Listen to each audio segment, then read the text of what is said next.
پروشا اپنے والدین کے ساتھ ایک گاؤں میں رہتی تھی۔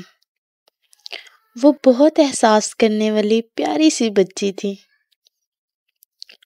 پروشا ہنسی خوشی اپنی زندگی گزار رہی تھی۔ پروشا کو کھانا بنانے کا بہت شوق تھا۔ پروشا اگر کھیل نہیں رہی، پروشا اگر پڑھ نہیں رہی، تو پروشا تو پھر کھانا ہی بنا رہی ہوگی۔ وہ اتنا اچھا کھانا بناتی کہ سب کھاتے رہ جاتے۔ صبح سویرے اٹھ کر وہ روزانہ مدرسے میں قرآن پاک پڑھنے جاتی اور واپسی پر اپنا پسندیدہ کام کرتی، مطلب کھانا بنانا۔ سب اس سے بہت خوش تھے۔ اسی طرح وقت گزر رہا تھا اور پروشا بڑی ہوتی گئی۔ پروشا کے ہاتھ میں ایسی لذت تھی کہ گاؤں کے لوگ تو اس کو خاص موقعوں پر بلوا کر کھانا بنواتے۔ پروشا کا حلوہ پورے گاؤں میں بہت مشہور تھا۔ ایسا حلوہ نہ کبھی کسی نے کھایا اور نہ بنایا۔ جب وہ بریانی بناتی تو لوگ انگلیاں چاٹتے رہ جاتے۔ اس کے ہاتھ میں تو جیسے جادو تھا۔ ایک روز اس نے کیک بیک کیا جس کے چرچے دور دور تک پہنچ گئے۔ اس کیک میں کچھ منفرد چیزیں بھی ڈالی تھی جس کی وجہ سے وہ کیک انفرادی حیثیت رکھتا تھا۔ سب ٹھیک چل رہا تھا۔ اچانک ایک روز گاؤں کا شخص پروشا کے پاس آیا اور رونے لگا۔ چچا کمال، آپ اس طرح کیوں رو رہے ہیں؟ سب ٹھیک تو ہے؟ پروشا نے پوچھا۔ نہیں بیٹا، وہ تمہارے کھیتوں میں آگ لگ گئی، سب تباہ ہو گیا۔ کیا؟ یہ آپ کیا کہہ رہے ہیں؟ پروشا کے بابا کے کھیت تباہ ہو چکے تھے۔ وہ اچانک روڈ پر آ گئے۔ ان کی زندگی رک گئی۔ لیکن پروشا بہت باہمت لڑکی تھی۔ وہ حالات کا مقابلہ کرنا جانتی تھی۔ اس نے ایک چھوٹا سا ڈھابا کھولا جہاں لوگ کھانا کھانے لگے۔ پروشا نے کچھ لوگوں کو اپنا مددگار بنایا اور انہیں کام پر رکھا۔ لوگ آہستہ آہستہ بڑھنے لگے۔ بیٹا، تم واقعی میں بہت اچھا کھانا بناتی ہو، ایک بوڑھی عورت نے کہا۔ ہاں، واقعی میں مجھے تمہارے ہاتھ کا کھانا بہت پسند ہے۔ تمہارے ہاتھ میں تو جیسے کوئی جادو ہو۔ پروشا کے بریانی، کیک اور چائے کے چرچے دور دور تک پہنچ گئے۔ ان کی زندگی میں تبدیلی آنے لگی۔ اس گاؤں کی شہزادی ہائیکا محل سے شکار کے لیے نکلی۔ راستے میں اسے بھوک لگ گئی۔ چونکہ گاؤں میں صرف اور صرف پروشا کے کھانوں کے چرچے تھے، اس لیے اس نے پروشا کے ڈھابے پر کھانا کھایا۔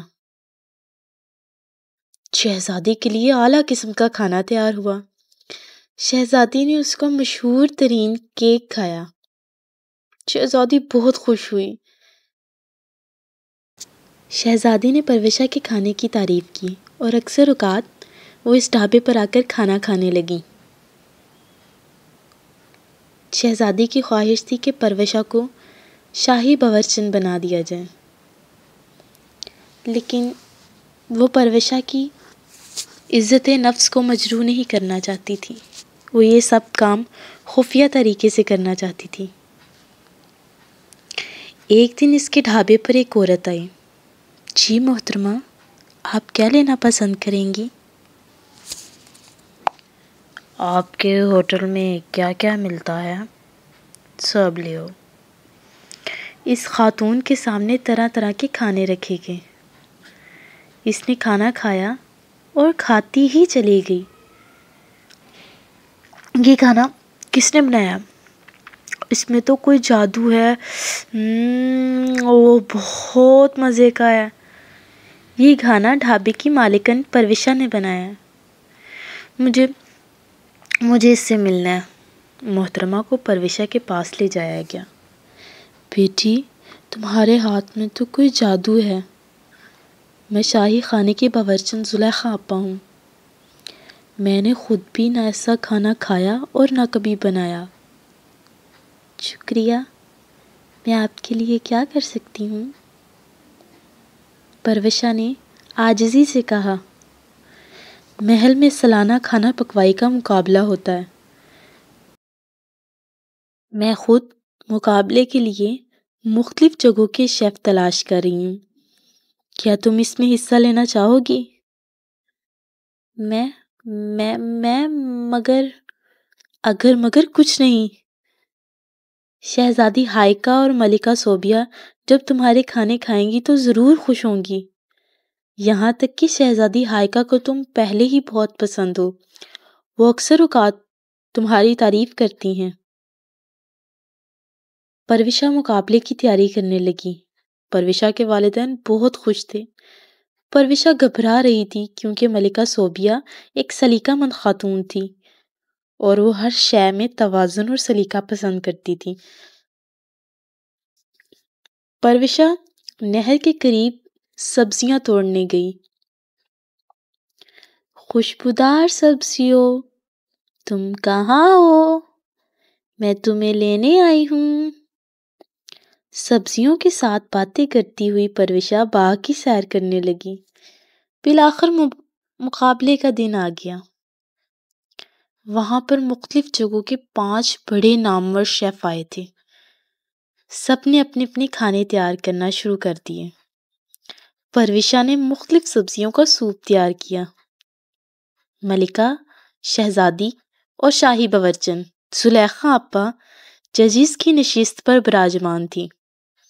تمام کھانے ان کے سامنے پیش کیے گئے، لیکن کسی کو بھی یہ پتہ نہیں تھا کہ کس کا کون سا کھانا ہے۔ کچھ دیر گزری، ملکہ صوبیہ نے فیصلہ سنایا۔ مجھے خوشی ہے کہ ہماری سلطنت میں لوگ صحت مند اور لذیذ کھانے بنانے کے عادی ہیں۔ سب کے کھانے لاجواب تھے، لیکن میں اسے سامنے آنے کا حکم دیتی ہوں جس نے سبزیوں کا سوپ تیار کیا۔ پرویشا کھڑی رہی جیسے اسے اپنے کانوں پر یقین ہی نہ آ رہا ہو۔ زلیخا آپا نے اسے بلایا۔